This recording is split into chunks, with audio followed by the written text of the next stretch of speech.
Hello, I am Dr. Ravindranath Bhadotia and you are watching a series of lectures on embedded systems. In this lecture, we will discuss about the ARM exception programming. The outline for this video is, we'll first discuss what an exception is. Then second, we will see how an exception is handled. Third, what are the different tasks that you have to do while an exception occurs. So to begin with, let's start with the exception. Exception is nothing but a kind of condition. So we can say it is nothing but a kind of condition that may request to hold the normal sequential execution of the instructions.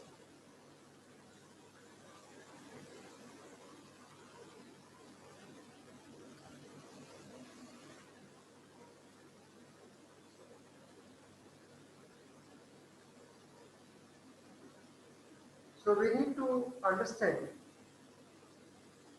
how can the system be halted, or what are those sources which can lead to the halt of the system from its normal execution. There can be number of conditions or number of sources which may request for a halt of the system from its normal executions. So when these sources of exception would be A, upon a reset of the ARM core. Second, when an instruction fetch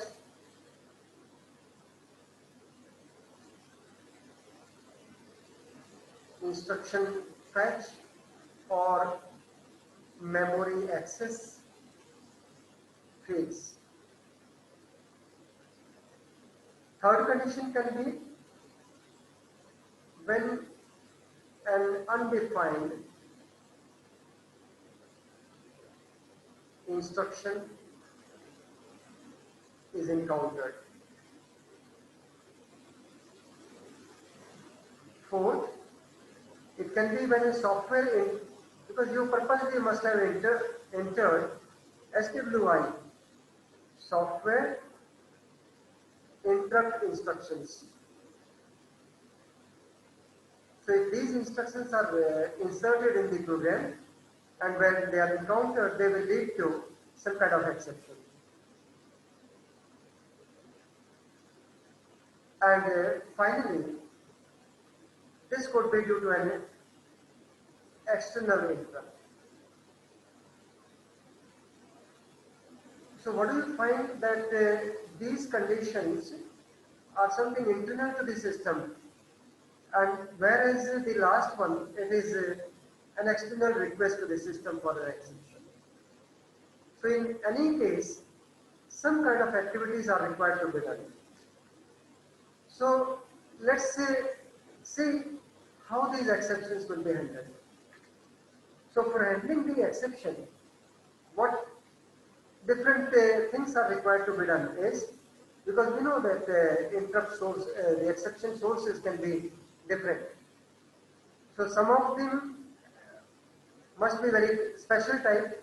For example, the reset type of exception. This is a kind of special case. Now since it is used to initialize the embedded system, what do you mean to say that? When you reset the ARM code, this is going to reset your complete embedded system. If I am correct in giving the example, maybe if you are working with a microwave oven and you have set a task, you have programmed a task for it, and then if you reset your microwave, then the task is going to be completely reset. So the activity that was going on, that will lead to the cancellation, and you need to afresh the program. So this is going to reset your whole embedded system.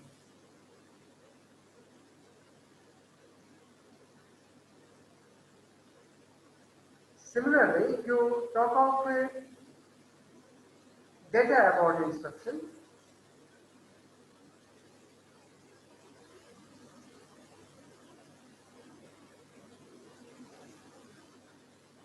so if such type of exception occurs, there must be a kind of handler which can service this particular exception. So let us call this is a data abort handler. So these are some kind of interrupt routines. Handlers are nothing but some kind of routines which are stored somewhere else in the memory. For example, if you say that you have the memory as this way, and the user or the embedded program is, let's say, within this sequence of instructions. And while this particular instruction was being executed, some kind of exception occurred. So what the system has to do? The system has to stop the execution of the further instructions and instead go from here to a different location in the memory and start executing the instructions from that place onwards. So this set of instructions is called an exception handler.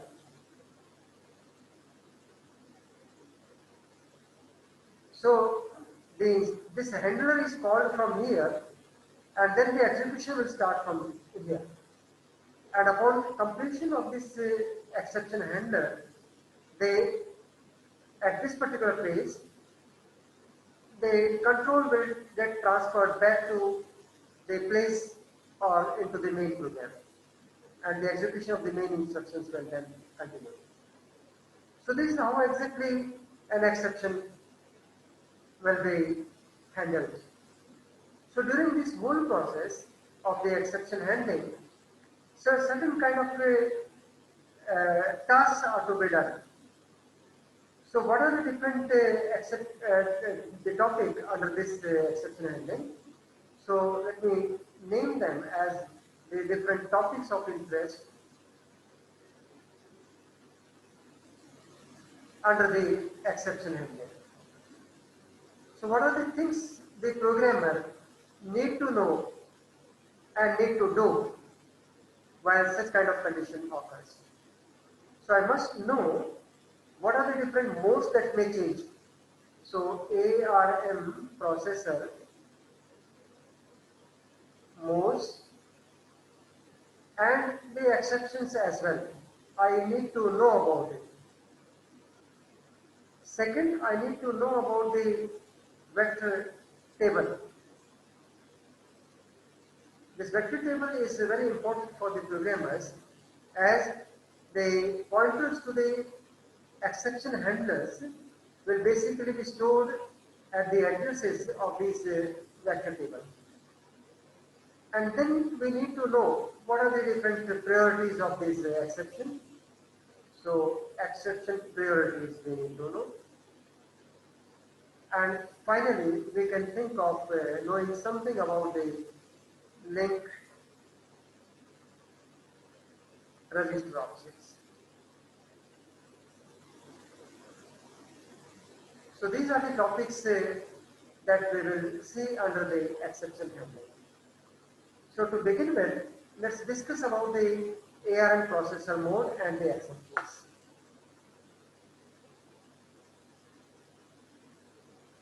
We know that each exception causes the core to enter into a specific mode. So whenever an exception occurs,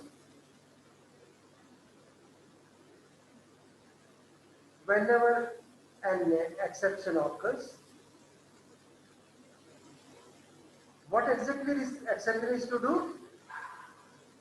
So this is going to cause, this causes the core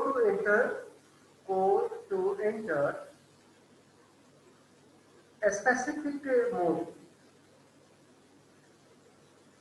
So what exactly we mean?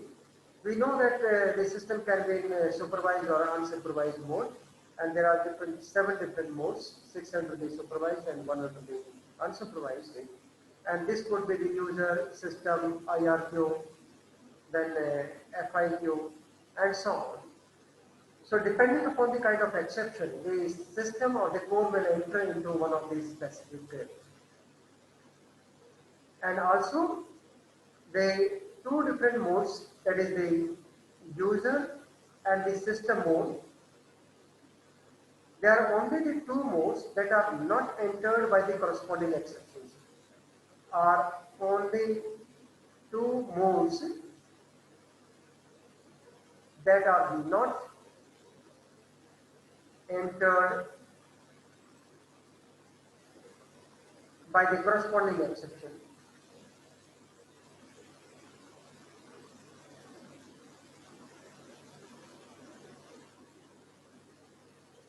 That means all the other modes, they will be entered into upon occurrence of the particular exception, whereas the user and the system mode, these are the only two modes that are not entered upon happening of the exception, the corresponding exception.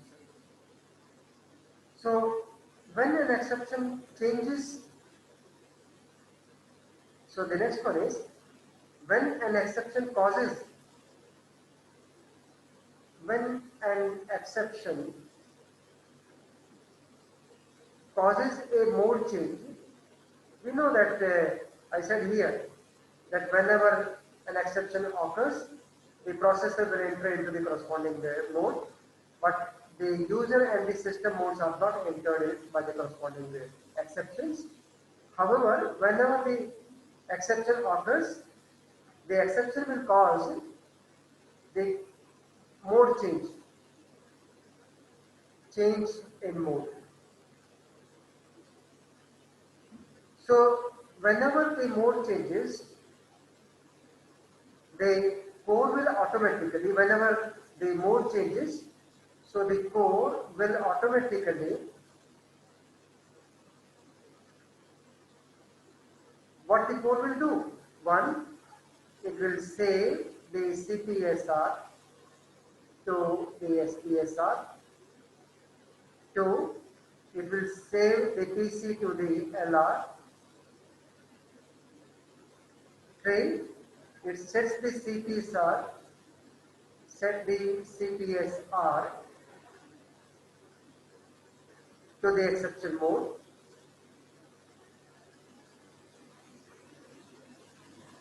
To the exception mode. Next, it loads the PC with the address of the exception handler.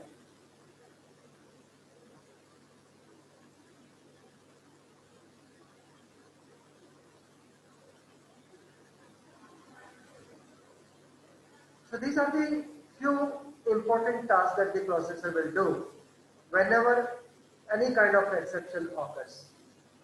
So whenever there is a change in the mode, so these four critical tasks are automatically done by the system. Then we need to know what the vector interrupt table is. So what is the vector interrupt table? So this is nothing but a place in the memory which contains the pointers or links to the exception handlers. So this vector table, it contains, the addresses are well defined here. It contains pointers to the exception handlers.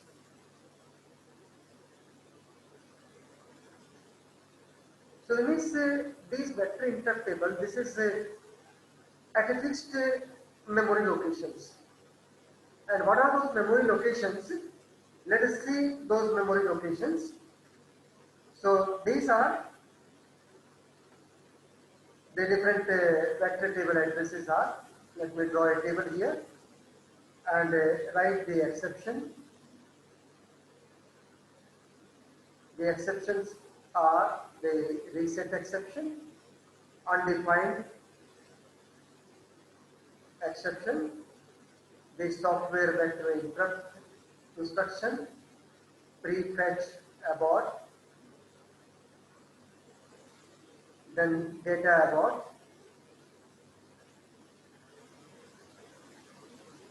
then you have the IRQ and the FI. So corresponding to this, whenever these exceptions occurs, you enter into the corresponding exception modes. So this one, the SVC, supervisory. So this is undefined UND. So this is SVC. Then you have the abort ABT. Then data abort also leads to the ABT. Then IRQ leads to the IRQ mode, and FIQ leads to the FIQ mode. And upon this, the vector table address. So the vector addresses are, so this is 0x00, this is all plus 0x04, 0x08, 0x03, 0x10, then 0x14 is resolved, 18, and 0x16. So these are the vector addresses. So what do we mean then? So if the system gets reset, so automatically the control will get transferred to this particular place where there is a linked address for the interrupt handler or the exception handler. So this means if I say that this is my memory and this is the address 0x00, so here is the vector address for or the link or the reference to the reset vector address. So here is the reset vector. So reset handler address will be at this particular place. So the reference or link to the handler. Similarly, at this address 0x04 is the link of the undefined exception, and so is the case with the other one. So once we know the vector addresses, then we know that there are certain priorities, and what these priorities are. The priorities can have different levels, so they can have from a highest to the lowest. So these range are from 0 to 6, and also the exceptions at the same level may happen simultaneously. They can occur simultaneously. So the processor has to adopt a priority mechanism. So if more than one priority exception occurs simultaneously, then the processor has to adopt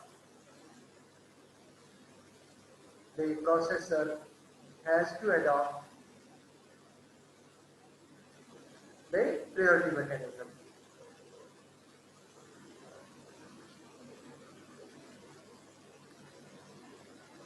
So for example, whenever the reset exception occurs, it takes precedence over all the other types of the exceptions.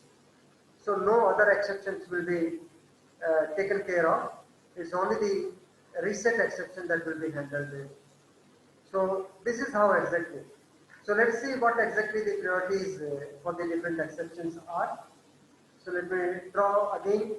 So you have the exception as a reset, you have the exception as a undefined, you have the exception as a fast interrupt, then you have the IRQs, then you have the prefetch,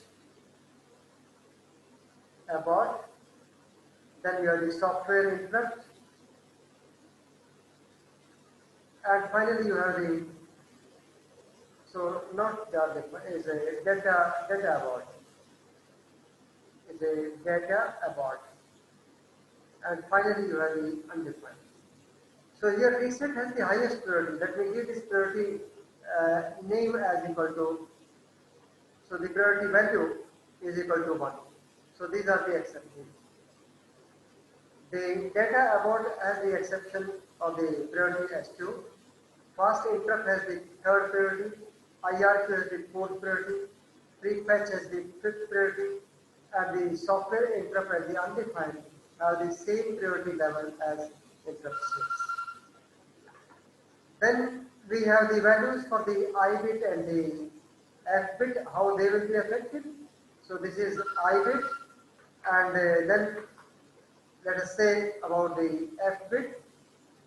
The I bit is 1 in all these different cases, and the F bit is 1 for the reset, nil for the data abort, 1 for the FIQ, and the others are not same.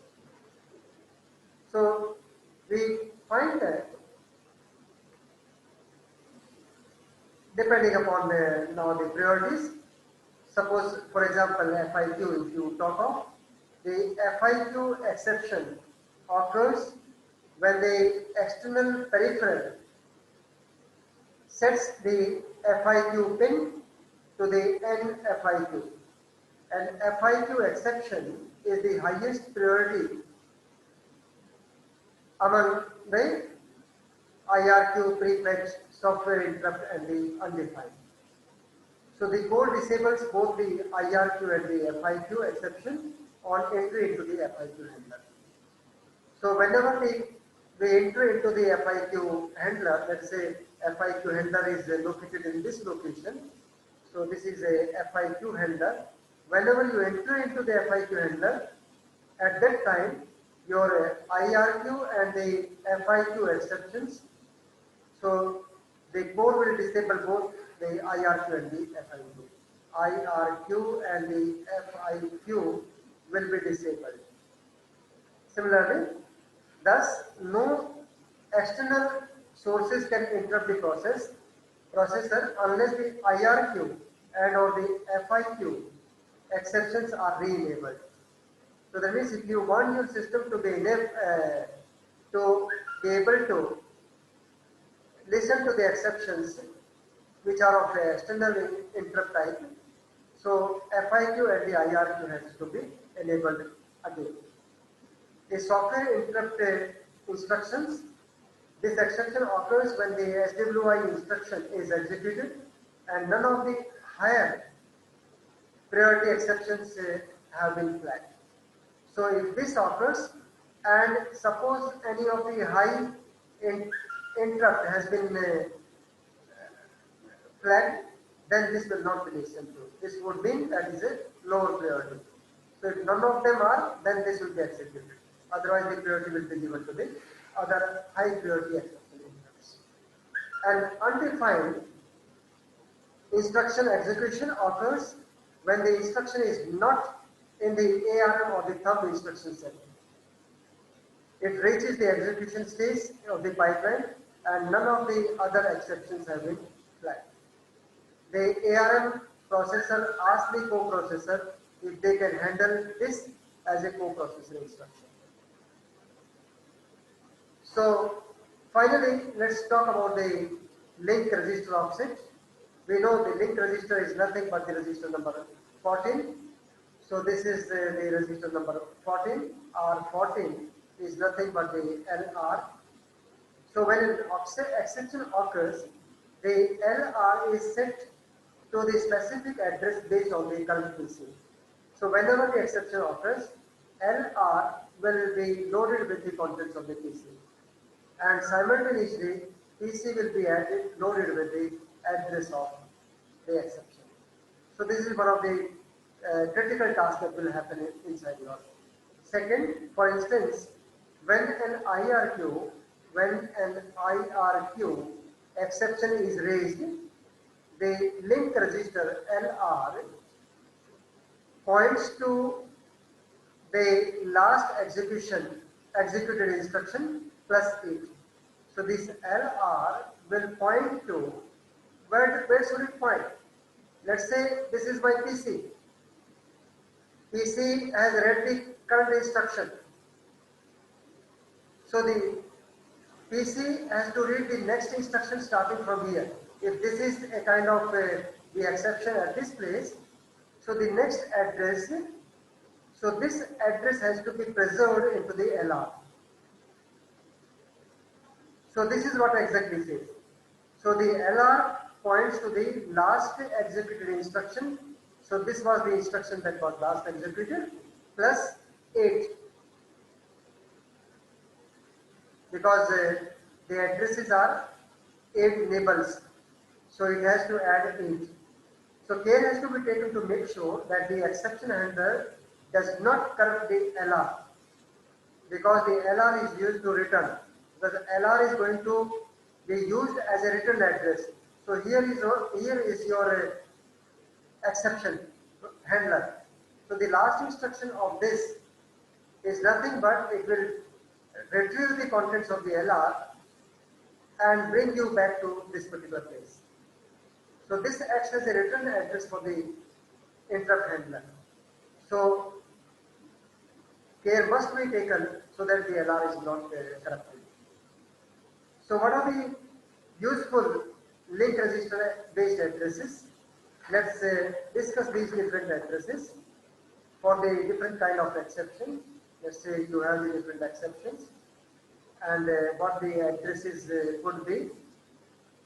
So this could be a reset. By default it will go to the address 00. So if it is a data abort, so the link address will be LR-8.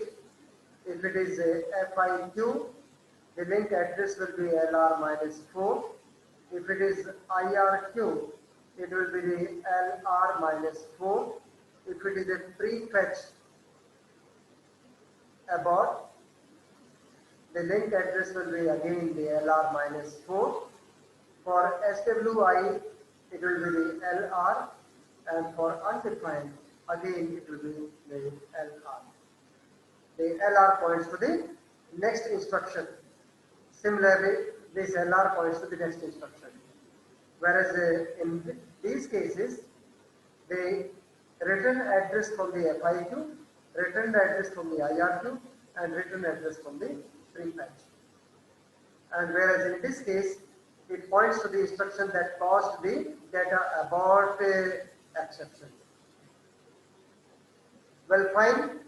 That's all in this video. So what we have covered up in this video, we started with the basic concept of what an exception is, how an exception is handled. Then within the exception handling, what are the different processor modes, how they are changed. Then we talked about the vector interrupt table. Then we talked about the different priorities of the vector interrupts or the exceptions. And finally, we discussed about the LR register options. That's all in this video. See you in the